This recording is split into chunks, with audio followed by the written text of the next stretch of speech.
of an act of parliament to advise the minister on marketing of agricultural products. And we do a number of regulations stipulated in that act. I've requested that the presentation be flagged, and I hope that is going to happen. And so we had a good day yesterday. Who doesn't agree? Secondly, we had the official opening session that had high-level delegates who helped to open this day, this dialogue well. It looks like the colleagues, I'm sure they are trying to check whether I have a second option. And myself, because I don't trust all of these things, so I would work on the basis of this. It looks like we are having challenges. So I prepared a PowerPoint presentation to outline what has happened. And I will try not to go slide by slide on what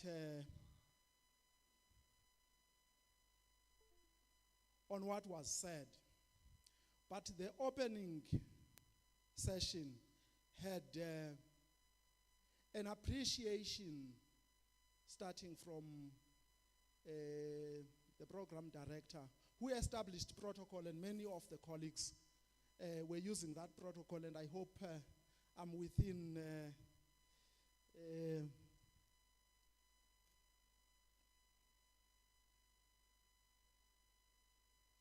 so that's what I was starting to say. The presenters, maybe we should give them a round of applause of yesterday. They did sterling work. Maybe as an audience, we should also give ourselves a round of applause. We were so well behaved and engaging. Let's do that. I said the venue was, and perhaps is still good, a host with a few hiccups, but the colleagues managed.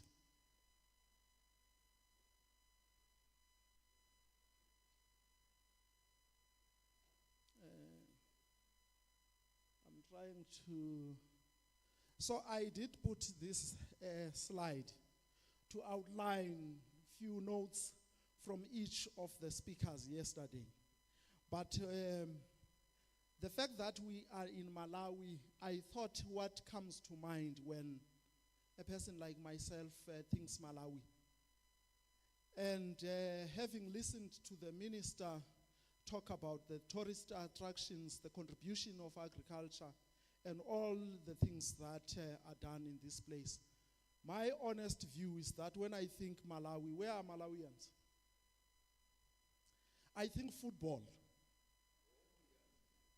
The reason I think football, if you look at the history of great midfielders who have played in the PSL in SA, constitute a number of great Malawians: Chance Gondwe, Ernest Chilwari, John Maduka. So those guys have profiled this country.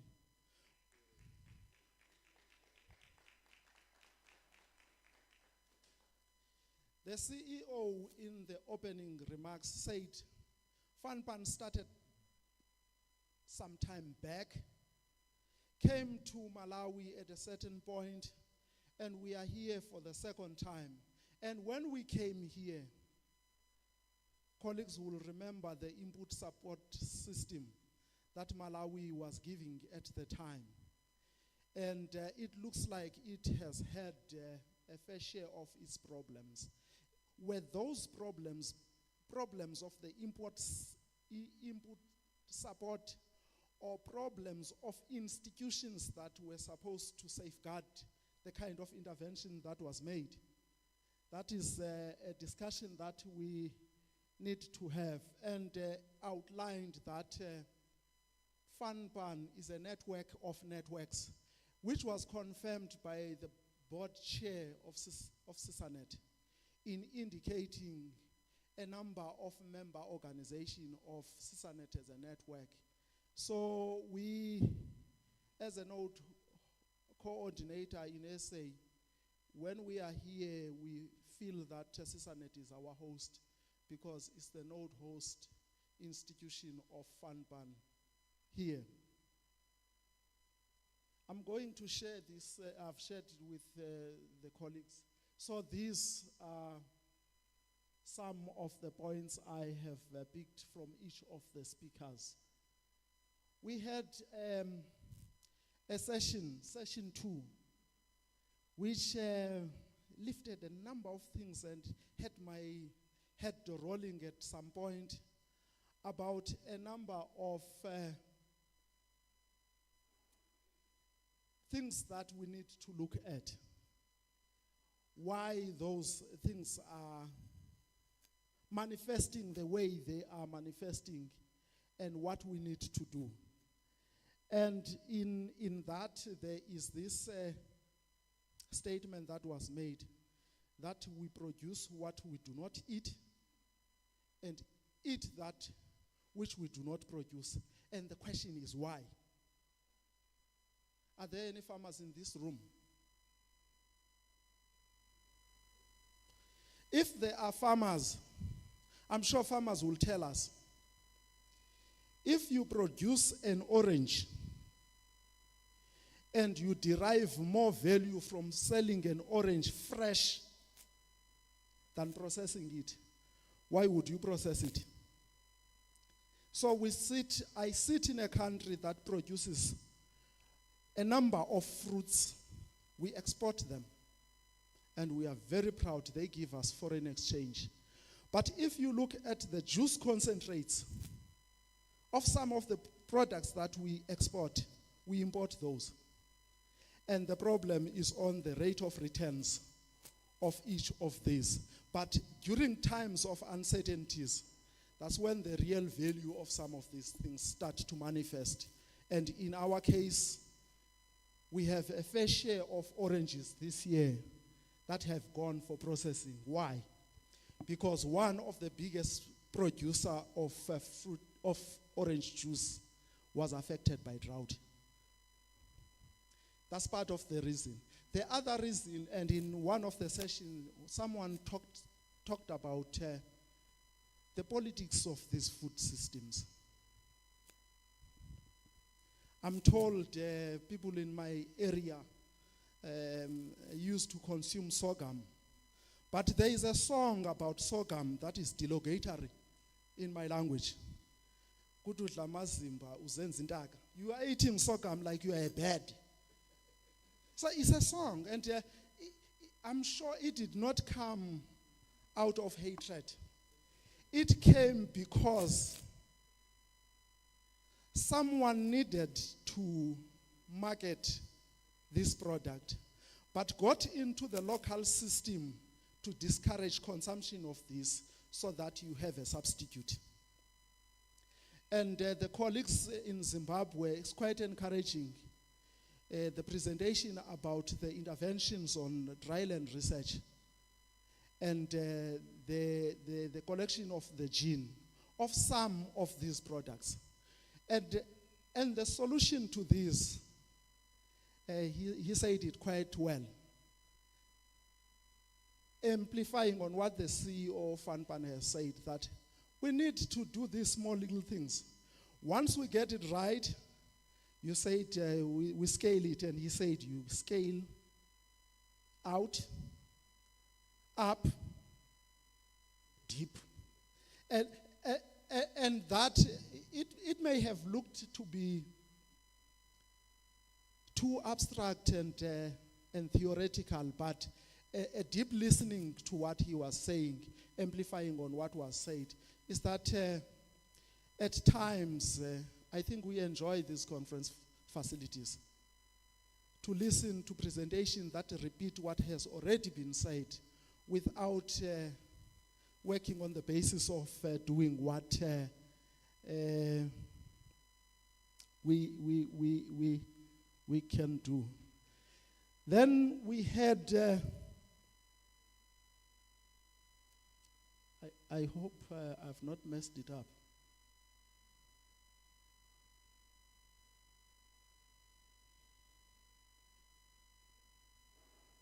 Another nice presentation on research. And you know, there is one thing about this climate change. And perhaps instead of looking at it as a potential threat, we need to look at the physiology of what we produce and identify those that will thrive under these conditions that this climate change may present. When this climate change started, the talks, I'm reminded of an industry at home that needed to establish a chair in one of the universities. And they said they needed to get a professor, the wine industry. They said, we need to get a professor of this, what do they call, viticulture. And because the projections were indicating that the Cape may get to conditions that are like some parts of France. So they said they will get a professor of viticulture, understanding what is happening that side, put funds for this professor to start to work with what the industry has. And those are kind of thinking that we should have. So the IFPRI guys are saying Southern Africa is projected to become dry and hot. In the space, are there no products that would appreciate a bit of hotter conditions? If they are, why aren't we thinking about them? If not, why aren't we thinking about research in adapting what we have to survive the conditions that we'll end up with? And it says Eastern Africa will end up a bit wet. But all of these and the kind of information they shared on maize got me a bit worried. Maybe someone would ask why I was worried. It's because the area planted for a number of products in South Africa has been reducing. But the volumes produced have been increasing. And the difference has been on what we get per hectare of that product. So our yields have been increasing because government and the industry have been spending on research, on getting the correct varieties of seed that is adapted. So maybe one of the interventions that we need to be considering, and it came out of the discussion, is that research that addresses our problems is what we need to be doing. And yeah, how many academics are in the room? Can I, so before I, thank you very much. The challenge with academia, if not careful, is that academia develops research questions, not in consultation with the industries, and end up with research output that you later complain that it is gathering dust in the libraries. And industries have a tendency, I know them, that if they have funded or supported research, they will embrace what has come out of it. And how many colleagues were involved in Africa within Fanrpan here? It took us some time to agree with the colleagues in the north about how to change a couple of things. And when we said, as academia, perhaps you do not know how to talk, or perhaps not the channels of talking to the policymakers. And I remember, and I hope Tembi is still here, saying to Tembi, let's organize a session, not with Parliament, not with the committee, but with the researchers of the committee, so that those researchers, when they put the agenda of the committee, they can infuse some of these things, and we did that. And I'm sure, Tembi, you have seen that the president has signed the amendment to the climate change policy. And if you have looked at the submission that we did under AfriCap and you read that, without being too forceful, if you follow the right channels of inputting into policy change, then you would see that you have made an input into the policy discourse. But there is a statement, I'm going to be lifting one or two of the statements that would have been said, of the invisible hand. Africa's research and perhaps development, if not funded out of our own resources, we need to be careful of the invisible hand. It's not the invisible hand in economics of Adam Smith in his book of The Wealth of the Nation, which other economists said it is invisible because it doesn't exist anyway. This invisible hand, the agenda, the research agenda and development trajectory in respect of these food systems should not get us into a cycle of discussing, dialoguing, making policy recommendations, instead of creating a loop to advise policy. We start to discuss again and get into this cycle that we enjoy. And the potential manifestation of an invisible hand, I did not ask the person who said that, is that at the end, when you are supposed to make actionable recommendations, one of the recommendations will be a further study. Do these further studies of these things help us? Some do, because they make us to understand the problems deeper.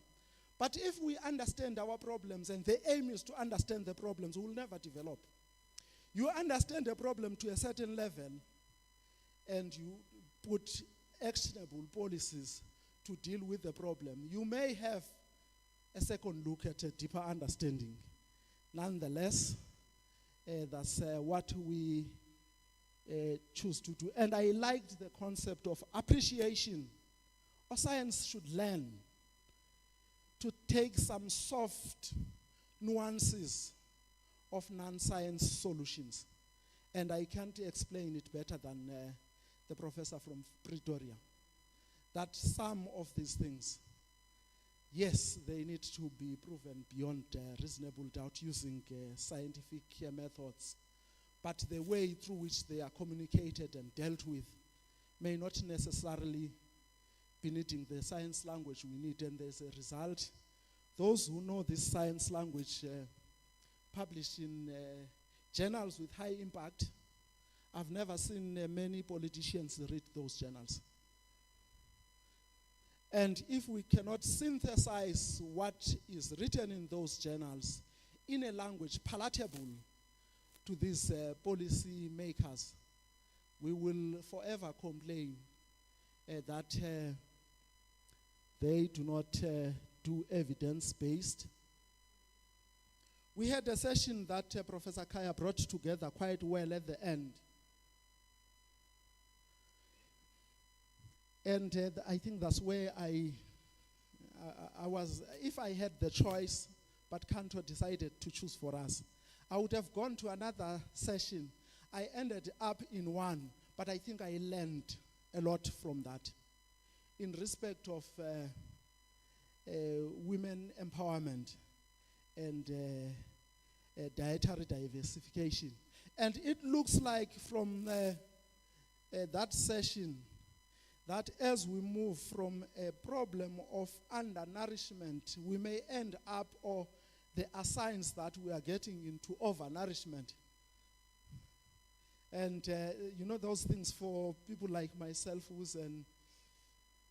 who spent a lot of time reading economics, now when you read those things, then it starts to be scary. But I think the message is that the dietary diversification or nutrient composition of what we consume needs to be looked at. Otherwise, we'll end up overloading some of these. The reason I'm not going into details is because each of these sessions were then summarized, and this is how I would want to end. With a big question mark. Are we moving? Are we moving? Are we moving with these food systems? My answer is perhaps yes. I said maybe we need a bit of courage and focus. And when I did, I put the focus and courage. I was reminded of a poem that I did when I was doing my matric. It's an unborn baby. It's titled Prayer Before Birth. And this kid prays in his or her mom's womb. And I don't think he did sought consent from the mom to commit to do that kind of prayer. And he has these stances, I'm not yet born, oh, hear me. He's talking to God. But at the end of that prayer, and when I think is a bit courageous to God, he says, let them not make me a stone. Let them not spill me, otherwise kill me. It's an unborn baby who talks to God in that way through prayer. And another person who has courage is Shakespeare in his sonnet 116, let me not to the marriage of true minds admit impediments. Love is not love. And he says at the end, if this be error and upon me proved, I will never write, no man ever loved. He writes 16 sentences about love, and he writes a statement like that at the end. I'm sure we may not be agreeing with Shakespeare, but he had courage. And as I sit down, and I thought Achebe put it quite well. He says, until lions have their historian, the history of the hunt will always glorify the hunter. And this statement at times make people who do not like it, not to like it, and because I don't say it for it to be liked. I think the perspective I'm coming from is that at a certain stage, the agenda should be ours. We should own it. We should finance it. We should have the courage to do it. If it fails, at least we take the responsibility for failure. Let me end that, Chairperson. Thank you very much.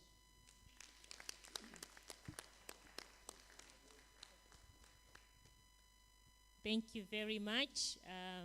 It was difficult to make him not continue. That's right. Otherwise, good morning, everyone. It's a day of action. So we have just had a recap on the policy actions and deliberations from yesterday, and today we focus on climate actions.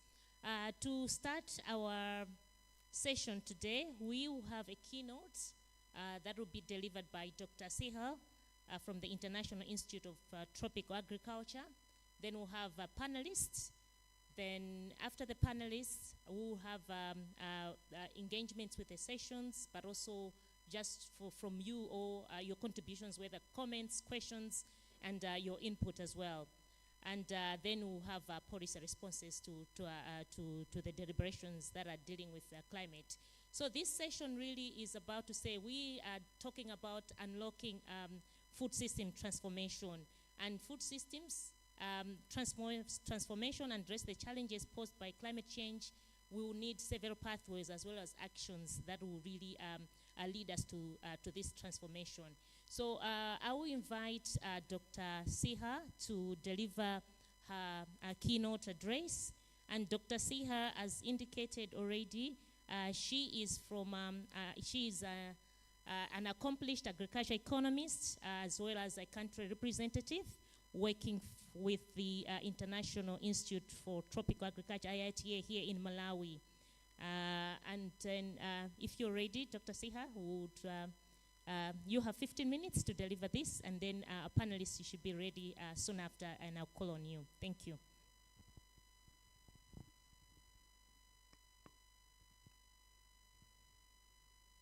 Hi, everybody.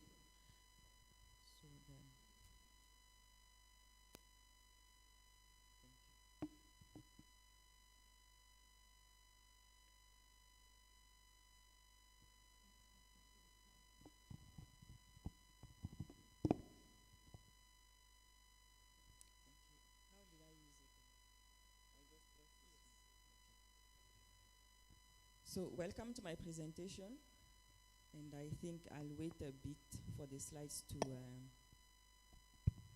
show.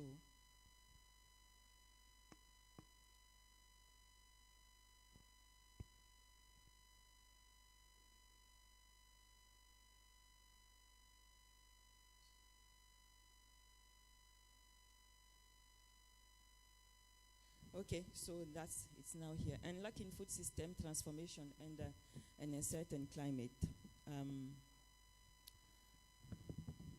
So here I will start by giving definitions, because as we have seen the way the climate, the weather in the world has been changing, human beings came up with new terms. You know, God gave us the ability to human beings to actually name things, name events and phenomenon. One term that we came up with is called climate change. And there we are talking about the long-term changes in temperature and rainfall.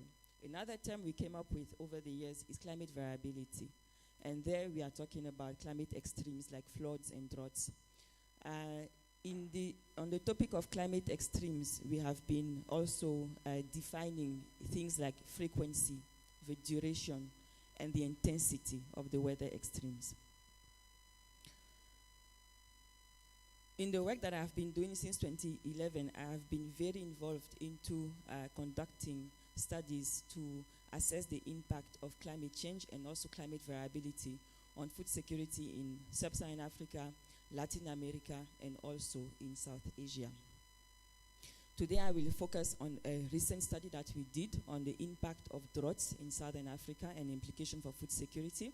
And then I will present some few key climate actions, some selected climate actions that we are proposing from all the work that I've been involved in since 2011. So this study, it was published in 2024, February this year. And basically, what has been observed in Southern Africa is that we have been having a rise and increase in average temperature. Also, there has been an increase in the frequency of droughts in the northern part of Southern Africa. So you have Mozambique, Malawi. There has been an increase in the frequency of drought. Another thing is that there has also been an increase in the frequency of consecutive 2-year droughts. That one has been measured in South Africa.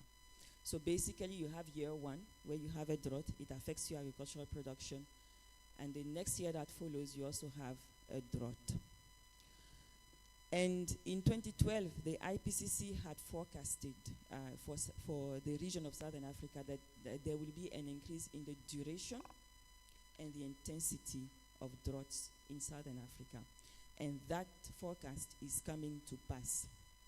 So my team, we said we want to be able to quantify what the impact of future droughts would be for Southern Africa. And from there, as we are able to quantify it, identify some solutions, some actions that can be used to help enhance food security when we are facing shocks. We used a geospatial bioeconomic modeling framework to do this study. And so basically, in that framework, we inputted data linked to the drought that we have in Southern Africa, and we saw what the impact would be. We worked basically with 3 different scenarios. The first one is a baseline scenario where we assume an increase in income and population between 2025 and 2040 across all of Southern Africa. So basically, incomes are rising, per capita income is rising.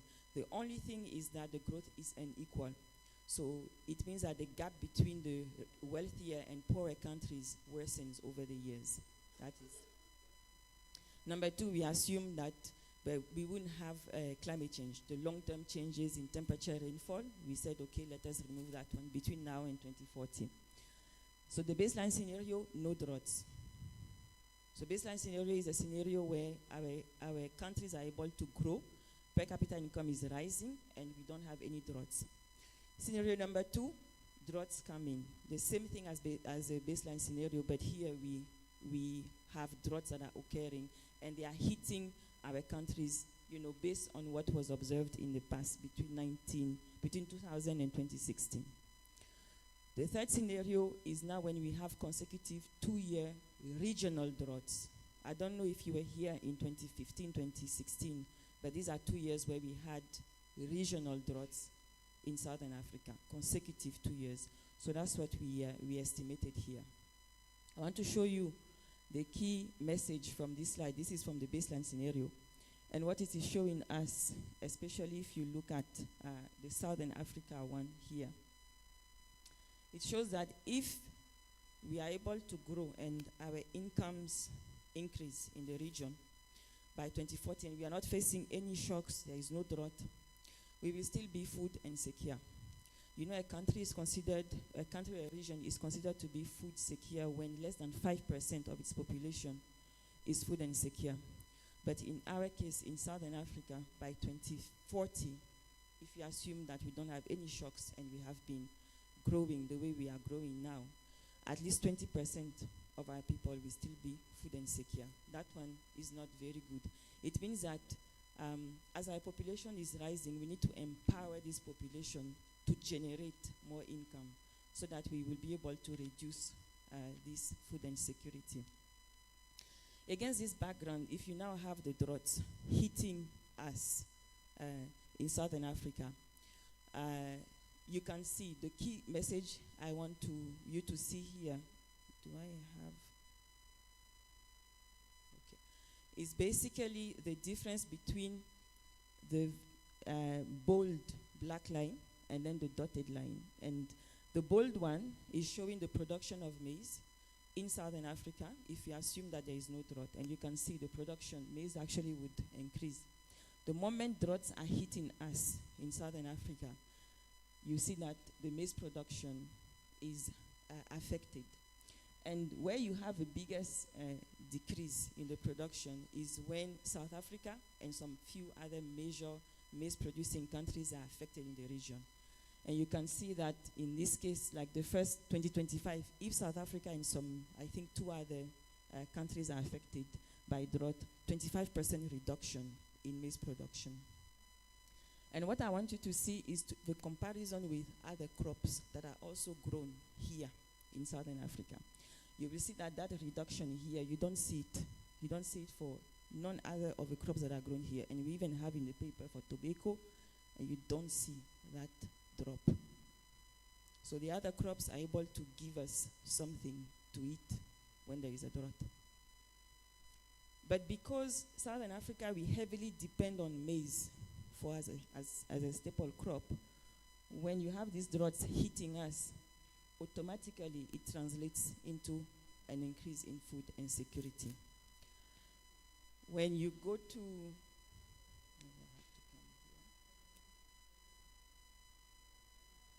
when you now have consecutive 2-year droughts, it's worse. You can experience 40% reduction in maize production in the region, and that is going to have a negative effect on food insecurity. Now, I will talk about some of the recommendations that we came up with as a team based on all this work that we have done on climate change and climate variability. Number 1 is about humanitarian aid. One thing we have to do in Southern Africa is we have to learn to work better between countries when it comes to humanitarian aid. Like we were told yesterday, when these weather extremes come, they do not know, they don't recognize borders. And they affect across many countries at a time. There is very few documentation on how we handle humanitarian aid. Last year, Malawi published a report showing how they responded to Cyclone Freddy. And you could see the amount of work that had gone into that report, and even the work that was done on the ground to help the populations. But here we need to learn to work better together, to share experiences on how to handle humanitarian aid much better in the future. Number 2 is on research and development. We need to invest more into research and development to come up with more improved and resilient crops. So we need stress-resilient maize, but we also need to have improved varieties of cassava, soybean, cowpea, millet, sorghum, which are crops that grow very well when there is a drought. Another one is about crop and diet diversification, which we have been talking about since yesterday, especially on the crop diversification. My team, we are adding another term, which is on diet diversification. You know, a few days ago, I met somebody. He's from South Africa. He was asking me, oh, what do you do? I said, oh, I'm a researcher. Oh, what have you found in your research? Well, you know, I have realized that in Southern Africa, the way we eat, we have to change. He told me, don't tell me that I can't eat maize. That was his answer. Don't tell me that I can't eat maize. And so I looked at him and I told him, you know, I was told that many years ago, your ancestors, they were just like my own, because I'm from West Africa, I'm from Benin Republic.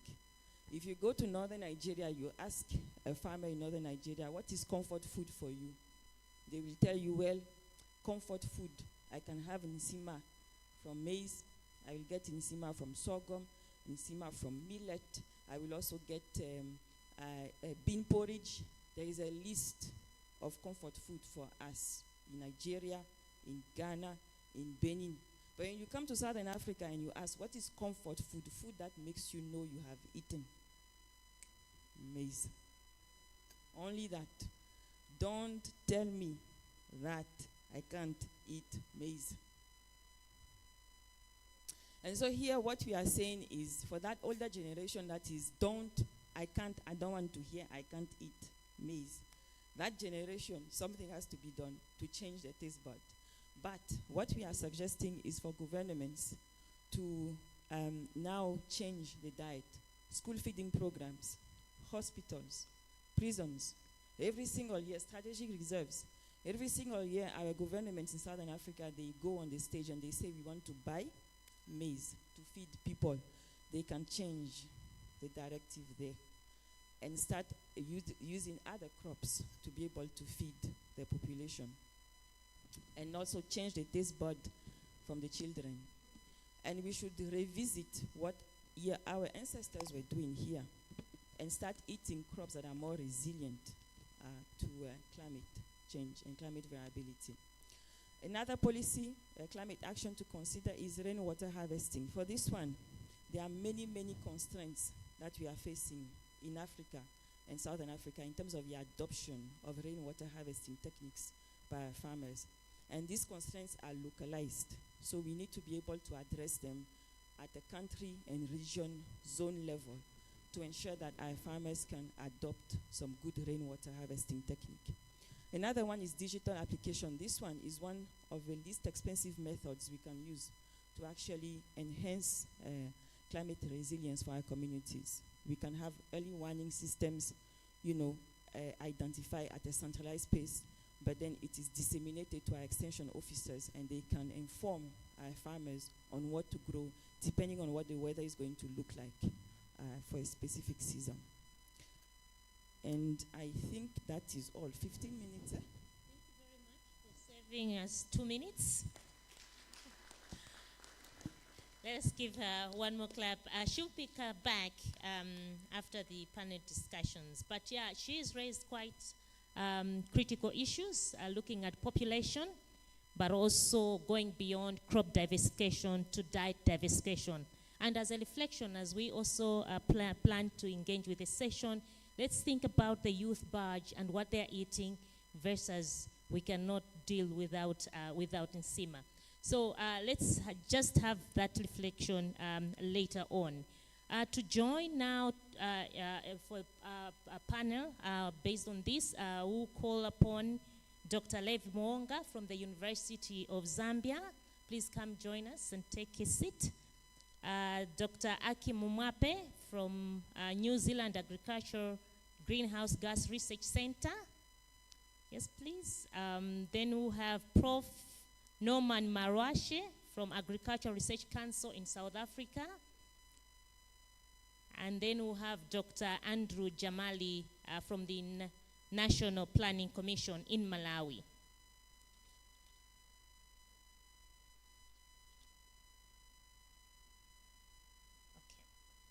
Okay. Yeah, I want you to be sure.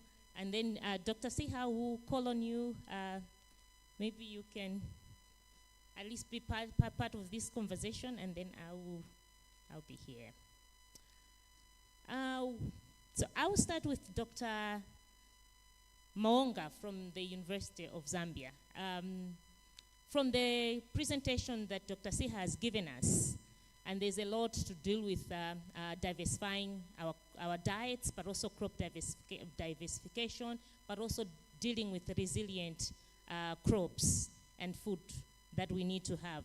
How can local research on climate adaptation, that the work that you have done in Zambia, contribute to a broader food system transformation and the strategy across in Africa? What can we learn from Zambia from the work that you have done?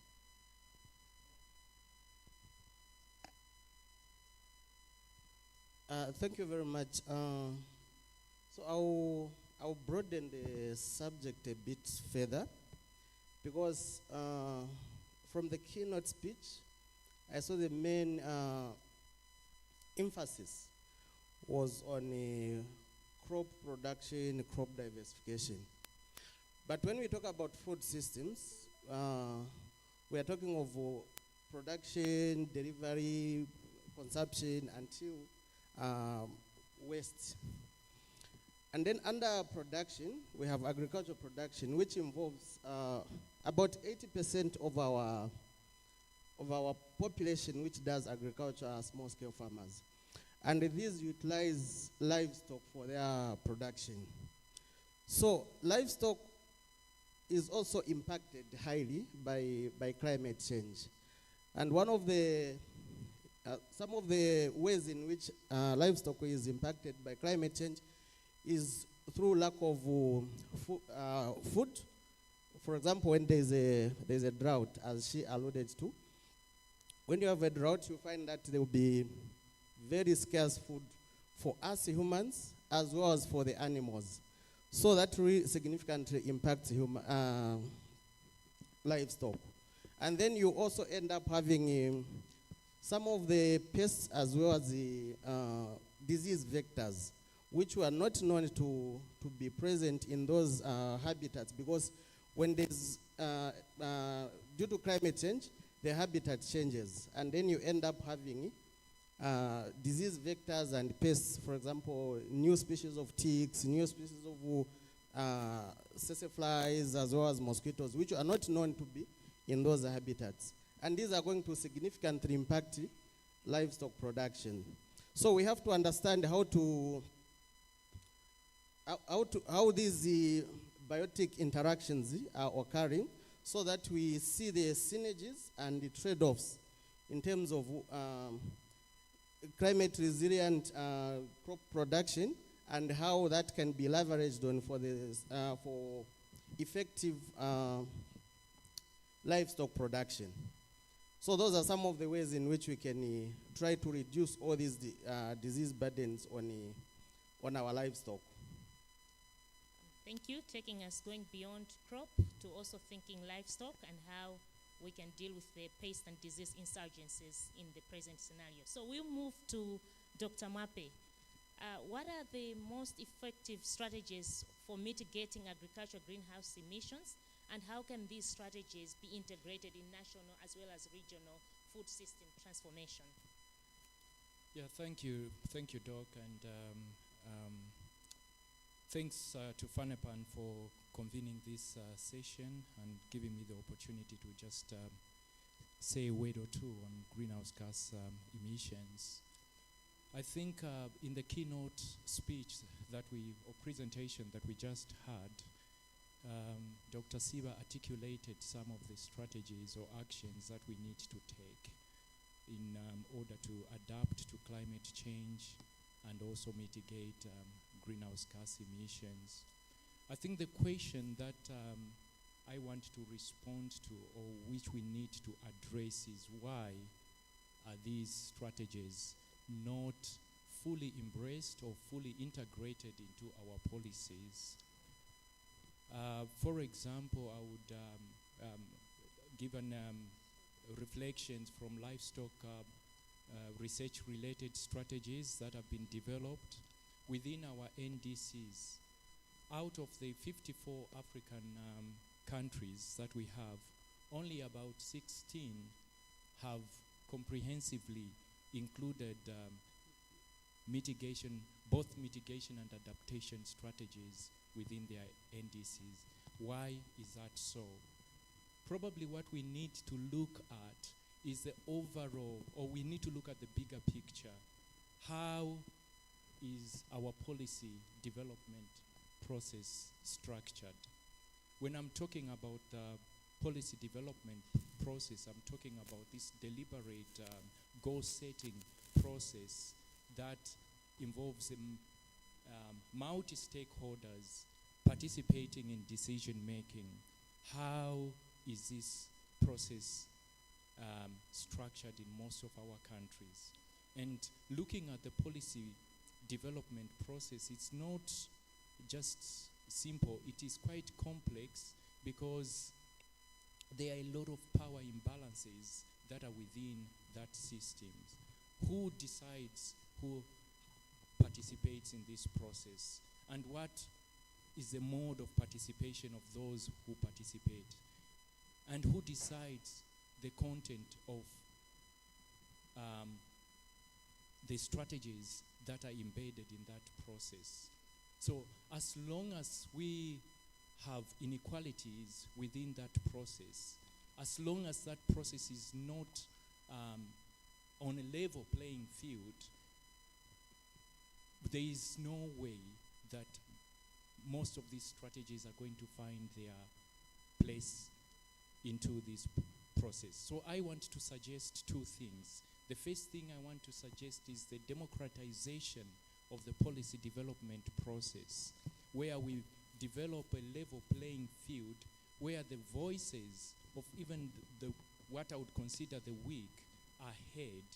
Otherwise, in terms of what is omitted or what is integrated, it will be based on who has the strongest voice, who controls the process. So in terms of mitigation or adaptation and the content of that process, it will depend mostly on those who are leading or who are involved in the development process. The second suggestion I want to make, it is just on awareness on some of these issues, and also in terms of the evidence base that we have for both mitigation and adaptation.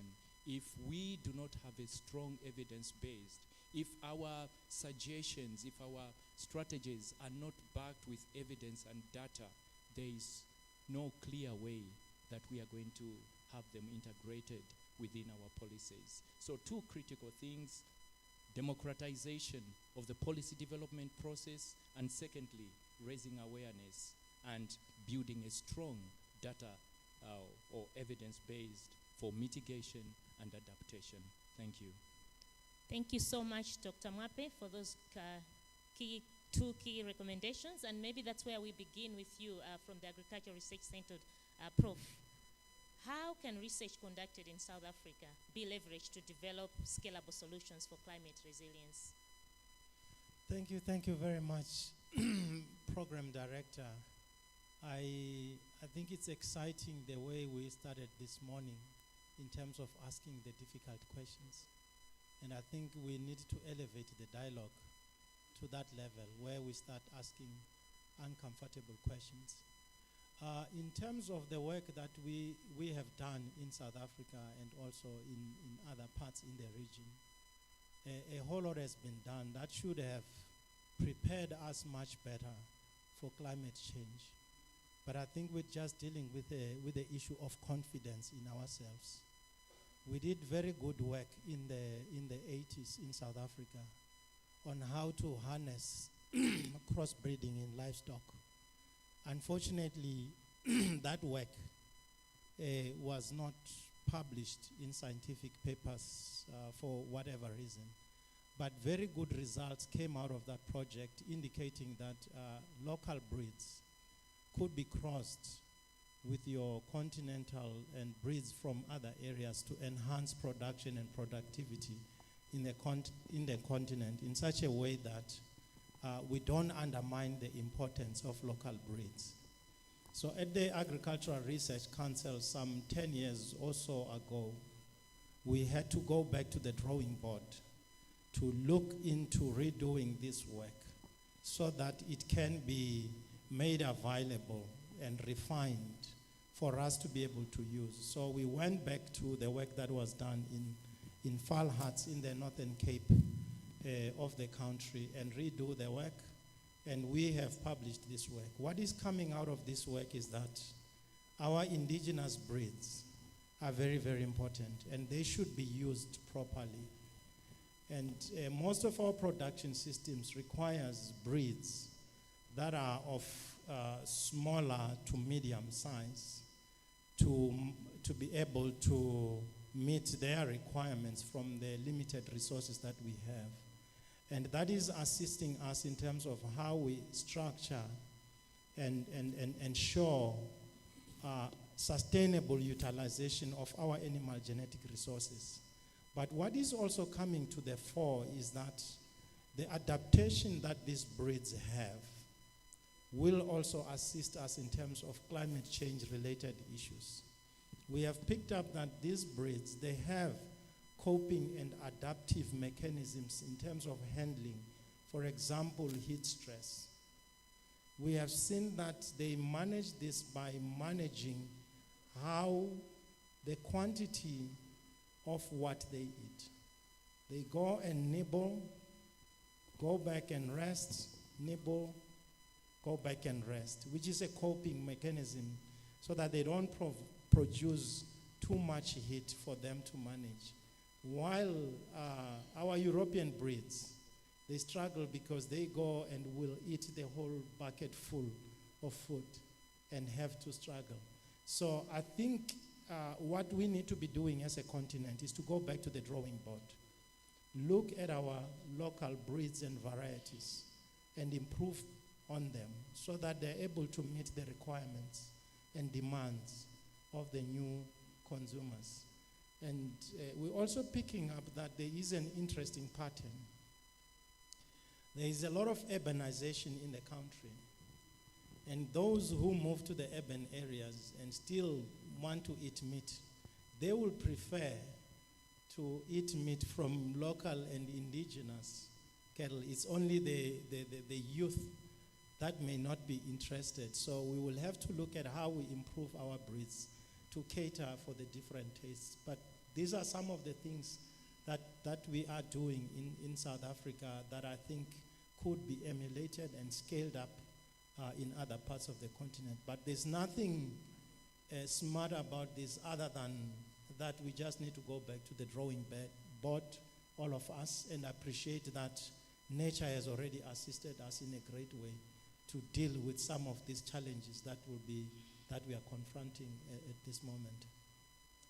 Thank you very much for that, looking at indigenous breeds as well to incorporate. Now, we'll turn to you, Dr. Jamali, from the National Planning Commission, to now look at, from the Malawi perspective, what opportunities exist to integrate climate action into national food systems strategies? But also, as you focus on that, how then, how do we have a balance to deal with climate resilience as well as address the food security questions that Malawi has? Wow, that's quite broad. Well, thank you so much for the question. What opportunities do exist in the development space to accommodate these kind of discussions about food systems transformation? I mean, that's given already. I mean, without us focusing on food systems, we look at our slowed pace towards achieving the, sustainable development goals by 2030. Why do I say so? Food systems is everything. Food systems is seed, it's production, it's mechanization, it's agro-processing. Food systems, for the movement of food, or for the seed into the soil, onto the table, are all the processes that actually engulfs the development frameworks that we're talking about. We're talking about mechanization, we're talking about ICT, marketing, trade, whatever that you might call it. All that is a package of development. For the context of Malawi, we have the Malawi 2063, our vision, and the first pillar is agriculture, productivity, and commercialization. So these discussions are already fitted in one strategic pillar of our vision as a country. And looking at our first 10-year implementation plan has already food systems as one of the key areas of focus, particularly in terms of augmenting agriculture productivity and facilitating, the uptake of, these kind of technologies to fast track the commercialization of agriculture. So what is the placement? What opportunity? The opportunity is there because food systems discussions are speaking to the development agenda of the country. That's already a potential opportunity for policymakers as well as politicians to really uptake these kind of issues onto the development space. So that's the opportunity. And the good thing is that we're all talking about food systems, starting from researchers, we're talking about development partners, as well as the government itself. The whole architecture is also looking at food systems. Particularly now for Malawi, the issue of human capital formation or human capital development to deliver wealth creation and self-reliance is all anchored on a vibrant food systems, because this is very key to human capital formation in terms of health. We're talking about safe and nutritious diets. That falls into that. People need to be capacitated. That falls into all those kind of elements that need to be considered when you're talking about a capacitated human resource that should deliver the milestones that the country has. So the other part, you were talking about the other part? The strategies to balance climate resilience and food security. Yes, so the strategies to balance climate change and food. So for Malawi, climate feedback, negative climatic feedback is cutting across all the development sectors. So it's like every sector is impacted upon. So every policy framework, every strategic document that is produced is supposed to have an element that is addressing the climatic feedback within that particular sector. We talk about health, right? There's a huge climatic feedback with regards to health. The ambience that's growing now, it's actually triggering some vectors to grow. And some other, disease transmitting, kind of organisms are kind of, rising up in the space. You talk about agriculture, new pests are actually arising as a result of these kind of, climatic, conditions. So all that comes into play in the fact that when we are talking about policy development, strategic guidelines that should, provide, kind of direction to how certain things have to be done within the agriculture sector and all other sectors have to consider the climatic feedback that's out there in the space. So this is a foregone discussion. It's already there in place. But before I drop the mic, I wanted to stress one thing. As a country, we are not short of policy frameworks, we are not short of strategies, we're not short of ingenuity that should be there out there to transform the space in terms of agri-food systems. But I think I want to talk to us as researchers, I want to talk to us as advocates. What is the packaging of our messages from the research that we're doing, from the reports that we're doing, so that it can trigger the much needed uptake at a policy level, at a polity level? We are struggling with that. Because if you go to the PS, the Permanent Secretary's office, even the Minister's office, there are stacks and stacks of reports that have been produced. But the question is, what is the packaging of our message that makes them to move beyond listening to us as we present those results and actioning certain processes to begin to transform the situation on the ground? That speaks to the political economy that we need to analyze. That speaks to the overall communication packages that we are using, and perhaps the kind of insights that we need as we are communicating for policy transformation and programmatic impact that we so desire.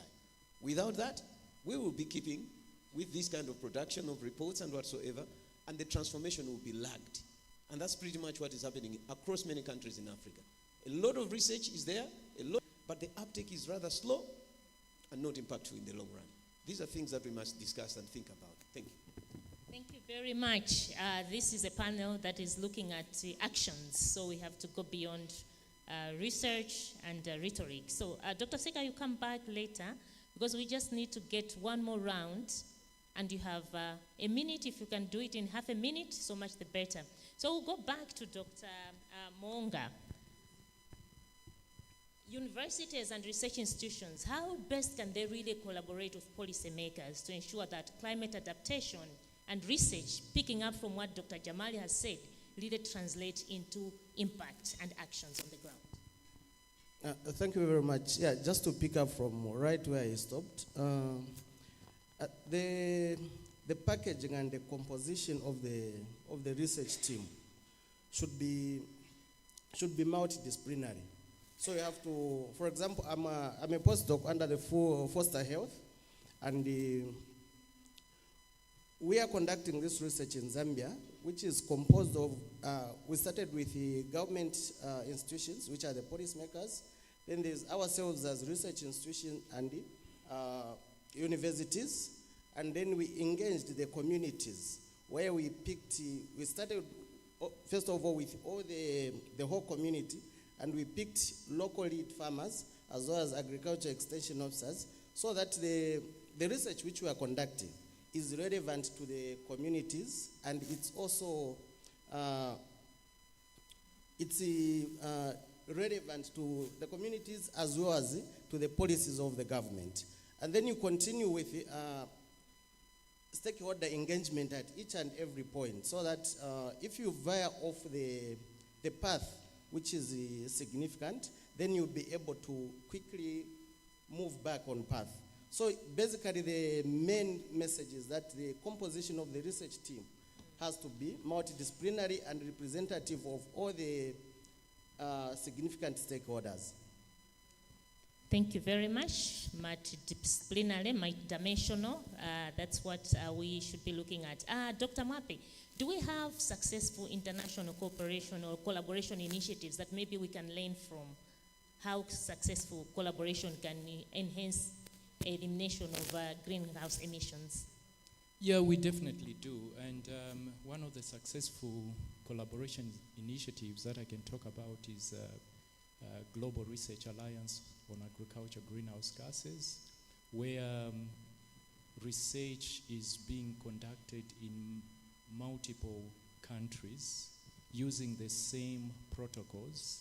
Say if we've got some research on genetics or so, we'll look at different genes from all over the world, and then that research would be done using the same protocols, conducted by different researchers, and then we come up with results that could be used across different environments.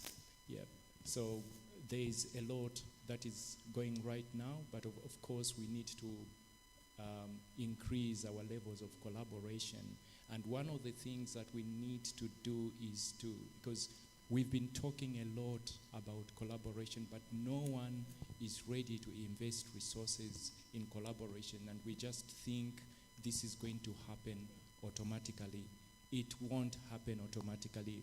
Next year we'll come back and we'll be talking about or making the same points about how we should collaborate. If we need to succeed in this regard, I think we need to be ready to also pay for it. And as African governments and African researchers, this is something that needs to be done in-house, and we should not expect that our granaries are going to be filled by our neighbors from outside. If we need to strengthen collaboration, let's be ready to put resources on the table specific for that initiative. Thank you. Thank you so much for that. So, Prof, yesterday we ended up with 3 key things on scaling. Scaling up, scaling out, and scaling deep. How can we address the barriers between research and policy interventions to take climate resilient agriculture practices at scale and go beyond pilot here, pilot there, continuous piloting, every time? How can we take things to scale? Thank you for the good question. I think the message is very clear. We know what needs to be done. There is clarity around that. We know what the problem is. The only thing that we haven't gotten around with is that we want to outsource socio-economic development. There are no good Samaritans out there. Nobody is going to come and pay for your lunch. We have to pay for our lunch. And that is very, very important. If we just look at what happened during COVID, all the sectors were shut down. The only sector that was still alive was agriculture. And that is where our resilience comes from. So we need to invest in our institutions and build that capacity. This continent produces quite a number of experts in agriculture that go and do their business elsewhere because we can't provide the space for them to operate within our continent.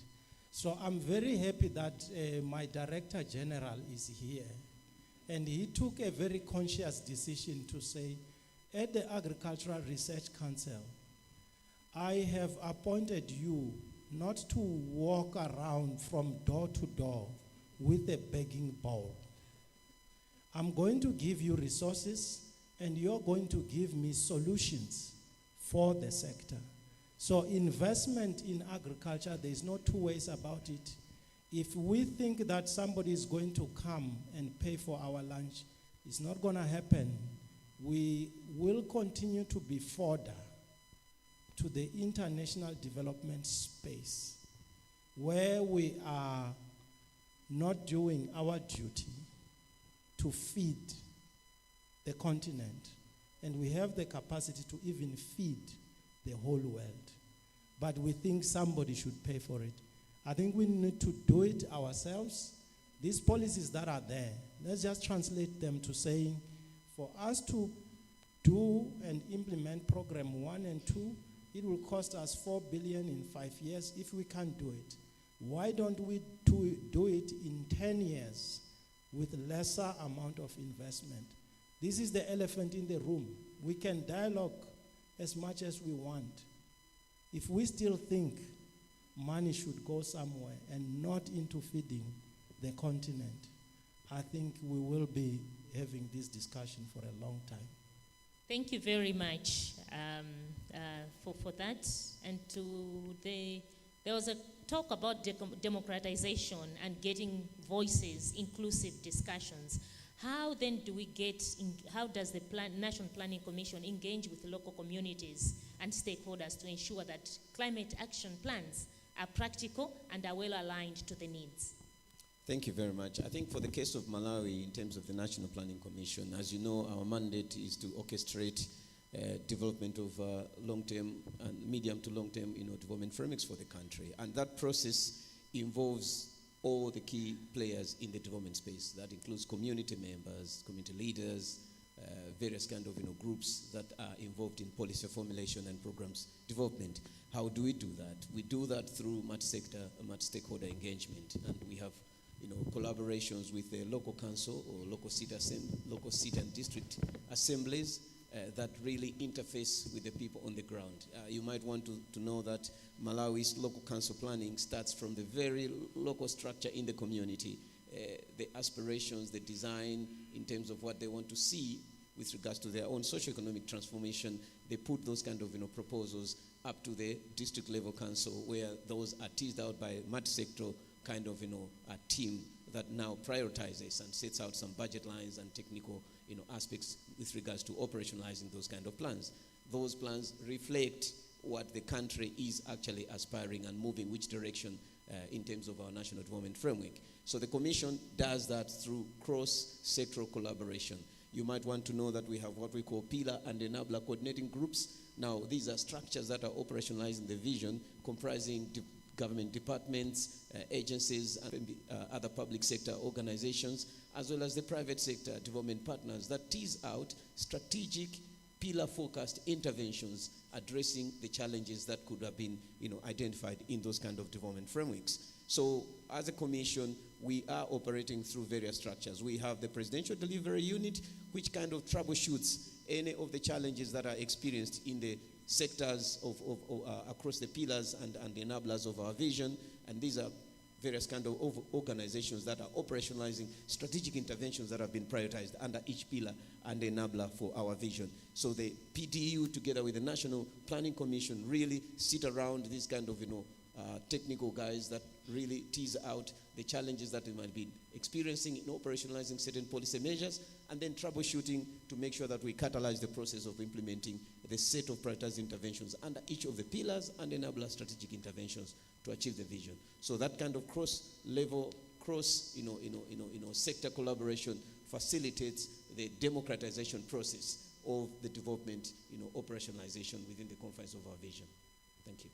Thank you very much. I think those are very practical ways on how we can enhance voice and participation in the development states. So we will now go back to our keynote, Dr. Sihar.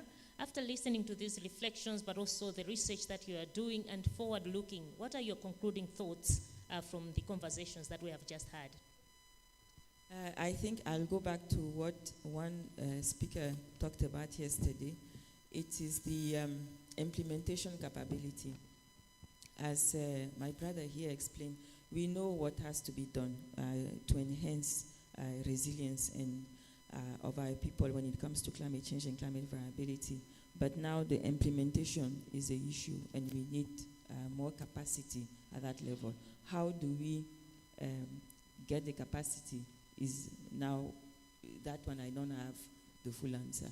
But this is something we should work on, yeah. Thank you very much for that. Now we'll open it up to you, the audience. If you've got, remember, your questions or your comments cannot be 10 words long. Yes. So you better count those words, only 10. Yeah, it's not possible, sorry. I just wanted to comment on the issues that have been raised here. I think somebody talked about where, do we have any strategies for mitigation and adaptation and things like that. What it is that, each country, those that are members of the United Nations Convention on Climate Change, normally produce reports what we call the communication reports. So for Malawi, we have 3 reports so far that have been submitted to the NFCC. I was checking on the website here for the UNFCC. A number of countries have submitted those. And strategies for mitigation as well as adaptation are properly articulated in those documents. So I don't think there's any reason here for us to be asking ourselves, do we have any strategies? They are there.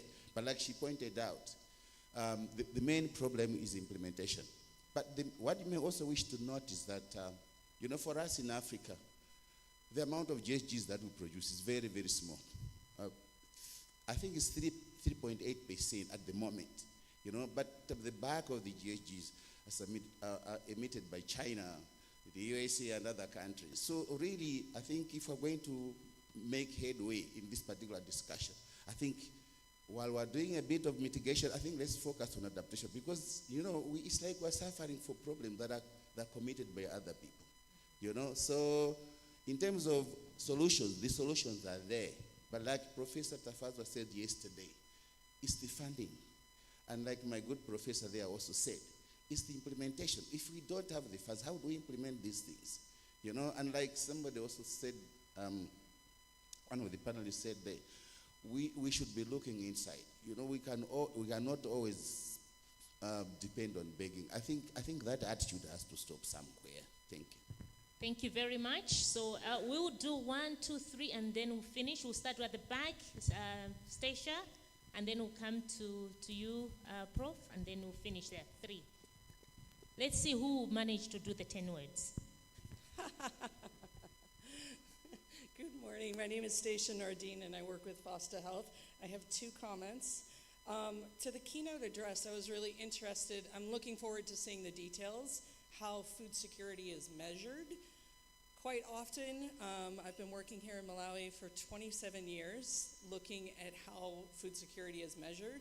And we have food groups that list how much food that we need to consume to have a healthy population. But when we look at food security, it's often measured on the staple food, mostly on the starches. And we need to have alignment between agriculture and nutrition so that we're measuring actually what we need. The second point is I really didn't hear anything about soil. I saw water harvesting, I saw indigenous foods, that's great, but I didn't see anything on soil health. And until we take care of the health of our soil, we end up burning most of our organic matter or wasting it, and I think we really need to have an emphasis. Thank you. Thank you very much to you, Prof. Over here, no, yeah. And then we'll finish off with My apologies for the 10-word violation. You can't have professor position and do 10 words. I think we need courage, as Bonani said. And so far, we're really skirting the issues here. Democratization of policy processes, I agree with that. But you can't have democratization without accountability. So we need courage to move beyond policy statements, excuse me, to action. Now, policy by definition is the basis for public investment. Now, the investment part is missing. Now, Prof. Mabaudi said, if your neighbor identifies your problem and provides solutions, that's probably not the best way to do it. We have neighbors that have identified us in how to do policies. But if you go to their countries and look at what they call policy, these are legislations. It's a law.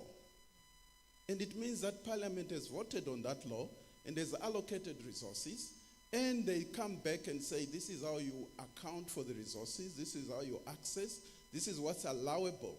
Unfortunately, Africa does not have policies.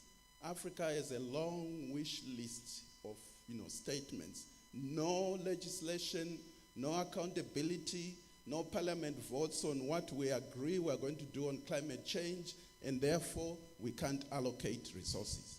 Unless we have the courage to move to the next step, we're going to have these dialogues, we're going to have the talk shops, but nothing will happen because democracy can't happen without those in leadership being held accountable. No matter how much we input, as long as you don't come back to report and say, we've put so much resources on this, and this is what we've achieved, we're still having a shortfall here, and these are our plans to close the shortfall. Thank you. Thank you very much. And then to you, sir. Then we'll finish off with Good morning, Cholam Fula again. I was looking at your slides on maize in the SADC region, and I want to just put things in perspective a little bit. So if you look at per capita maize consumption in Southern Africa, I think it's close to 100 kg. Then you look at rice, I think it's about 10. Sorghum, cassava, probably less than 5. And I think even as we look at food systems transformation now, I think we need to sort of look at foresight planning. How do we move people off maize, which is almost 100 kg, and how then do we move cassava, sorghum, millet consumption from less than 5 kg to somewhere where it sort of meets? I think that's probably where there's going to be a lot of work. We have to change our consumption patterns, whether we do it because we like it or because of the youth bulge or even by force because of climate change. But somewhere along the way, something has to break. Thank you. Thank you very much. I think on that note, we'll conclude, and let us give a big hand to our panelists. And as they come, we'll just ask them to stand so that you can have your moment of fame with a picture. And then as we do that, we'll be calling on our policy responses. But I think to conclude, the basic is When you want to get married, you make sure you pay the lobola. So we want to have change and impact and resilience. Let us pay for a lobola on our climate actions.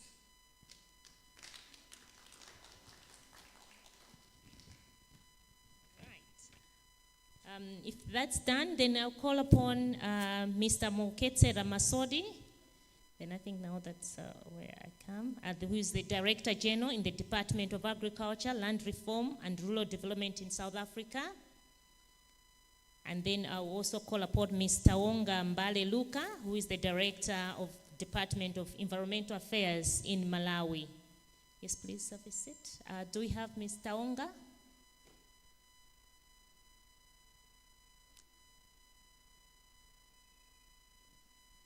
Okay, all right.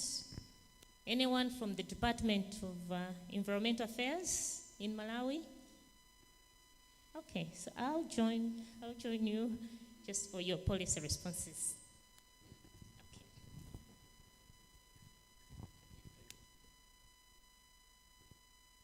So you have listened to the conversation on this. So can we hear from you from the policy making and investment policy point of view? How do we take this conversation forward to ensure that our policies and our policy in action are tallying? Thank you very much, and thanks to the people who really make a lot of input that we had for today.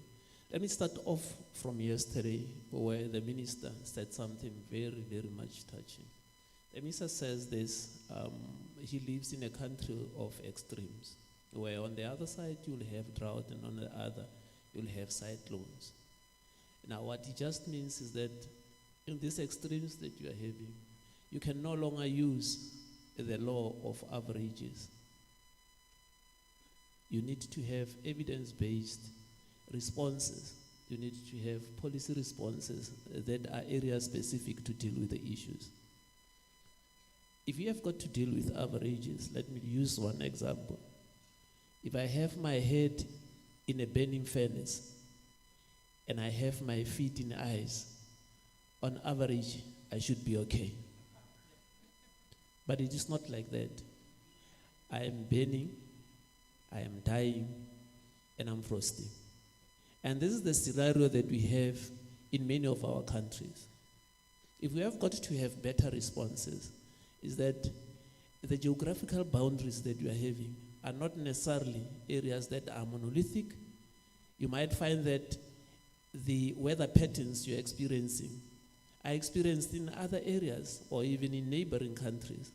And therefore defining these areas per area would need us to respond better and be able to coordinate the policy responses that we have within a particular area. And to this effect, I think there are a few things that we have got to make admission on, that we pride ourselves maybe as Africans of moving from one policy to the other and not having the staying power in terms of our own policies. And I'm saying this because in 2021, 3 years ago, we came up with what we called an Africa Common Position on food systems.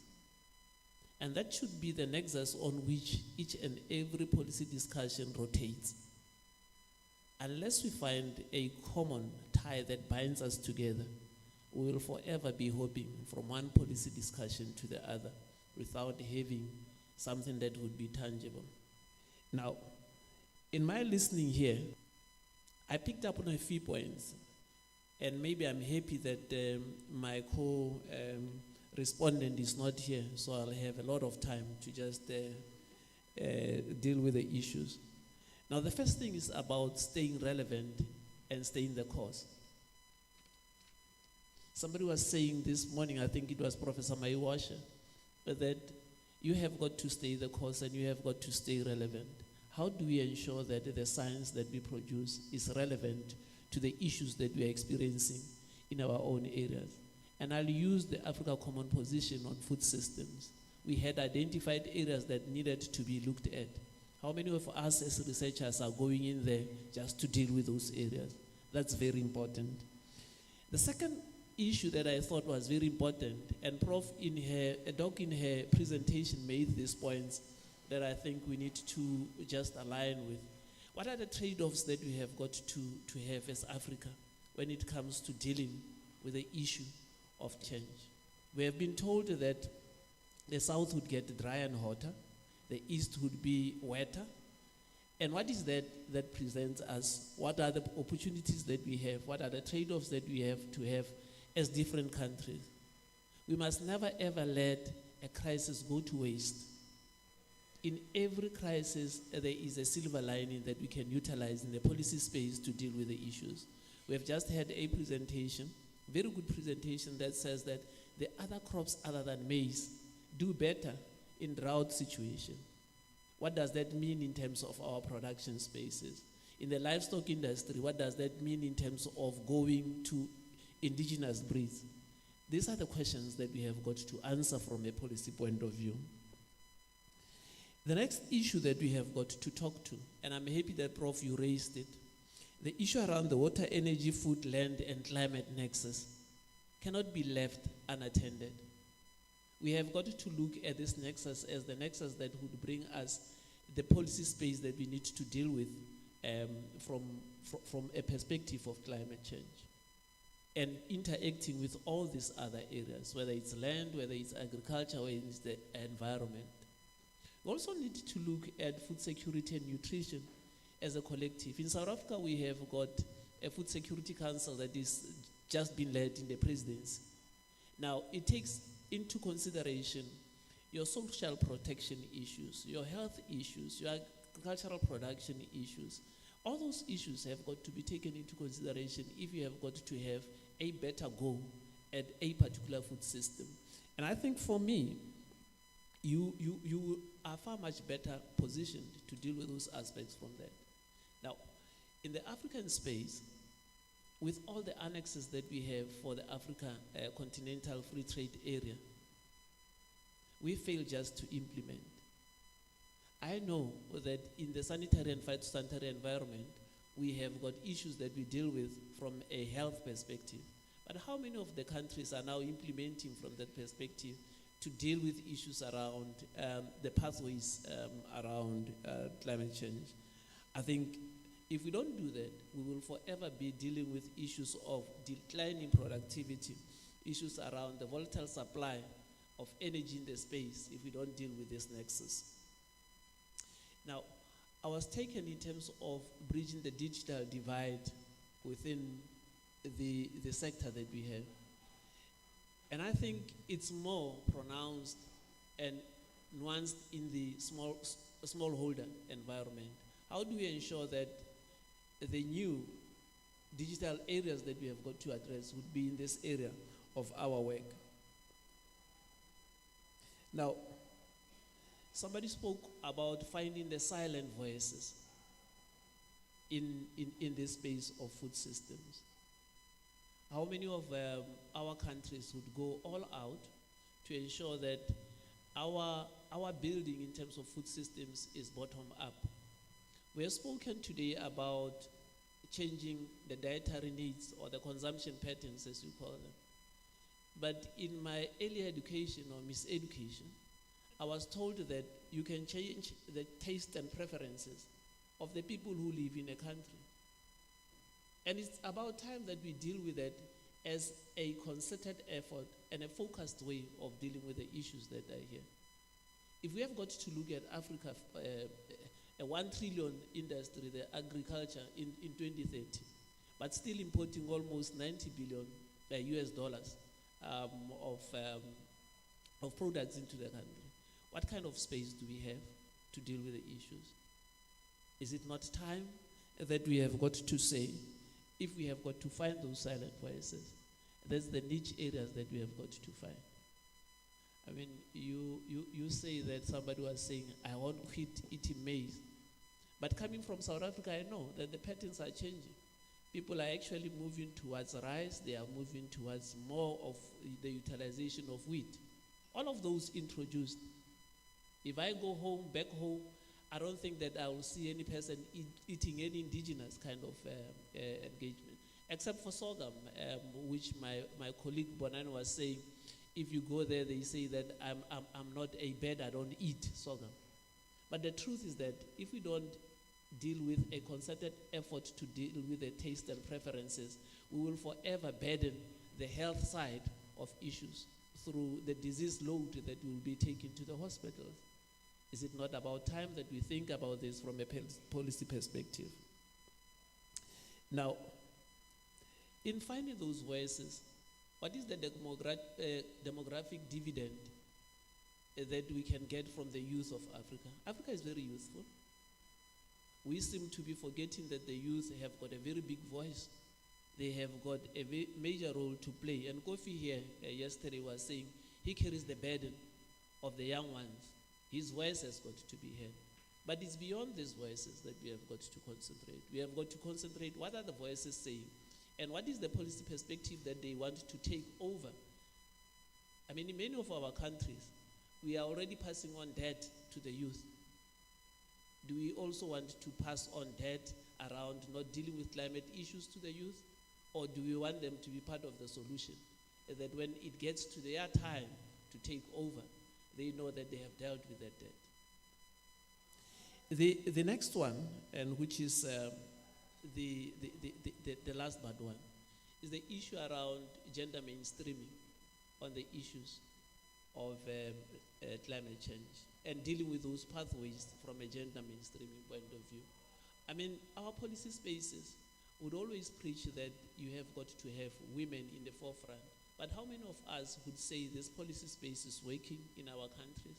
What kind of policies are we having that would ensure that we play a meaningful women play a meaningful contribution in terms of climate change pathways that we are having?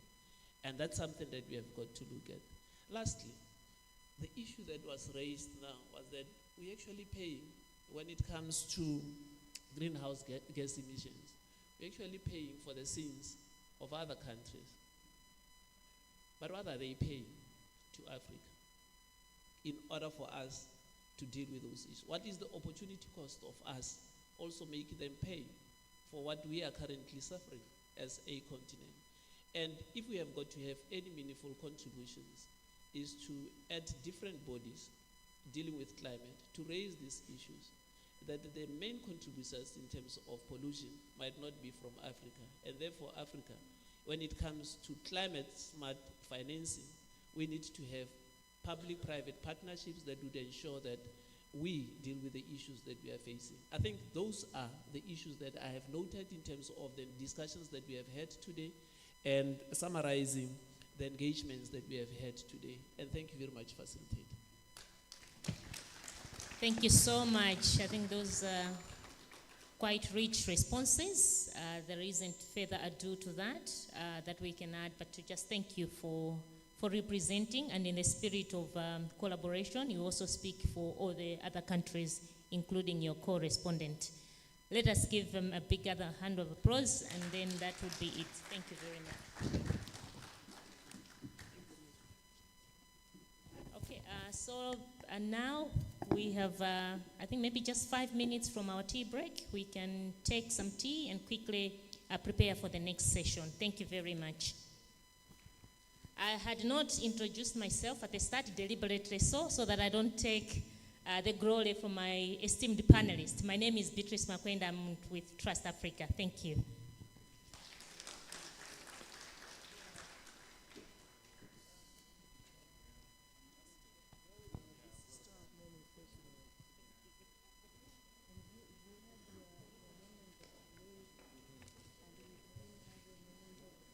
Yesterday.